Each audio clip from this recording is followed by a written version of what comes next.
Hi guys, welcome back to our channel Financeable. Today in this video I'm going to show you how to backtest in MetaTrader 5. To do so, follow some simple steps with me. First of all, open your MetaTrader 5 application.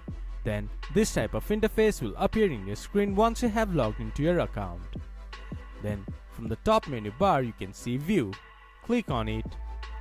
Here you can see Strategy Tester. Click on it.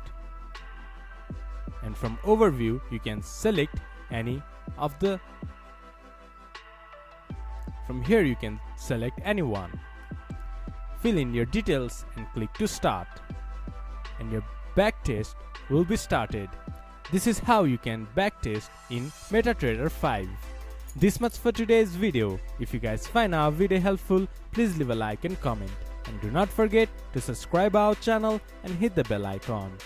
I'll see you guys again in our next video. Thank you for watching.